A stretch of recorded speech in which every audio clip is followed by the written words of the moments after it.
So 6 minutes after 10 is the time. The conversation about Rwanda is not the conversation that most media outlets have. It is appalling, but some people like that. It took a very simple statement some years ago for me to understand part of the appeal of Donald Trump's rhetoric and bloviations on immigration issues or even issues of refugees. And it was very simply stated that the cruelty is the point. The cruelty is the point. And once you understand that, it almost ceases to be a subject of division and disagreement. The cruelty is the point. So when Prince Charles says this is appalling, this is an appalling thing to do, everybody knows he's right. It's just that some people, whether they're prepared to publicly admit it or not, and some are, some aren't for obvious reasons, some people really like that. Look, here are some people that are the kind of people that perhaps featured in that disgusting poster that Nigel Farage released in the middle of the Brexit campaign on the morning that Joe Cox was assassinated by a white supremacist terrorist, that breaking point poster.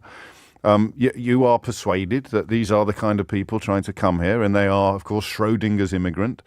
They are both coming here to steal our jobs, yet also to live a life of lazy leisure while claiming benefits. And no matter now that pretty much every sector under the sun is screaming out for labour and for people, we don't want these ones coming in because Farage has been down in Dover with his Fisher-Price binoculars, and nobody's got the wit to realise that the last time you listened to him and let him set the political agenda, we ended up becoming the first country in the history of humanity to impose economic sanctions on itself. But here he is again with another ludicrous racist hobby horse, and this time you can actually see the people that he's cross about, getting out of leaky boats, having risked their lives to cross the channel, and you've been persuaded to hate them, so you want them to be treated appallingly.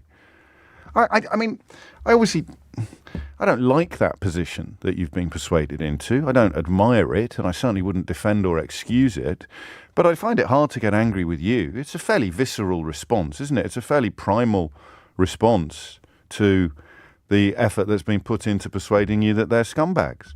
You've been persuaded to believe that they're scumbags, therefore you want them to be treated like scum, which involves deporting them to Rwanda. And it doesn't really matter what happens in Rwanda.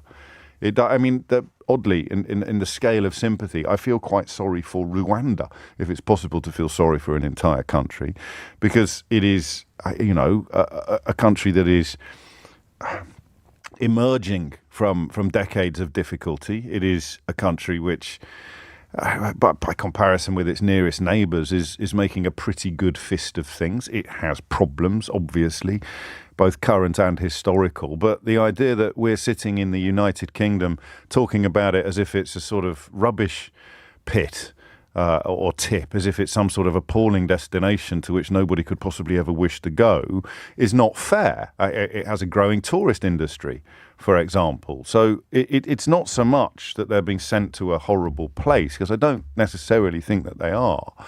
It's simply the case. Well, there's two things that need to be understood and observed. The first is, of course, that this is a scheme that transports people across the world against their will for essentially financial reasons. I think it's 120 million quid that's been paid to the Rwandan government to accommodate people who are being transported across the world against their will. Now, that is a description which you could also apply to slavery. It's not the same as slavery, obviously, because these people are not being put to work or, chained up or anything like that, or bought and sold as chattels, as belongings, but they are being transported halfway across the world against their will. And it is being done in order for the people at the receiving end to make money out of their transportation. That's pretty gross, however you dice it. That is pretty gross. But I say again, I'm not comfortable with the portrayal of Rwanda as being some sort of refuse tip on the edge of hell, because it clearly isn't. But again, that's not the conversation we're going to have on this programme.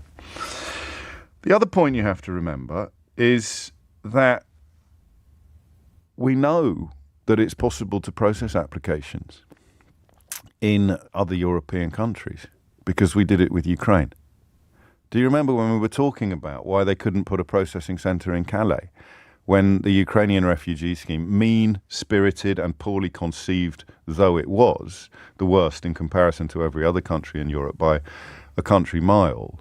But you remember when we were puzzled briefly as to why they couldn't have a proper processing centre in Calais. I think at one point they'd even said that they could, or that they did have one, and it turned out to be a bloke with a sort of trestle table and a packet of crisps. Why couldn't they have a processing centre in Calais for Ukrainian refugees who'd managed to get there? You remember we spoke to people, and we spoke about people who'd got to Calais but then had to turn around and make their way back to Paris or somewhere else in order to apply through the correct channels. And the simple reason why they couldn't do it in Calais was that plenty of potentially bona fide applicants, bona fide refugees from other countries other than Ukraine, would also turn up. So you can process these applications more successfully and more efficiently. But, of course, this government doesn't want to because of the breaking point poster that has been injected into the bloodstream of the Conservative Party and much of the Brexit voting population. And I think the third point we need to remember before we open up the phone lines is pretty simply the notion that we do more than other countries do. That's not an opinion. That's counting. We just don't. We simply don't shoulder a bigger burden of humanity fleeing war and tragedy than comparable European countries. And also, again, things that you have been persuaded but which are not true, and it doesn't matter how loudly you shout them from the rooftops, they will never be true.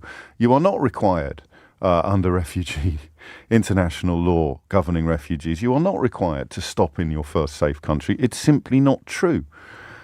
And why would you want to, for example, stop in a country like France, which relatively recently was looking like it might elect an actual fascist? If you're fleeing a Middle Eastern country or an African country, would you want to settle in a country that has come close to electing an actual fascist? And of course, at this point, you might point out to me that we have a fairly far-right administration in place in this country, but I would suggest to you that though it's bad, it's nowhere near as bad as a Marine Le Pen.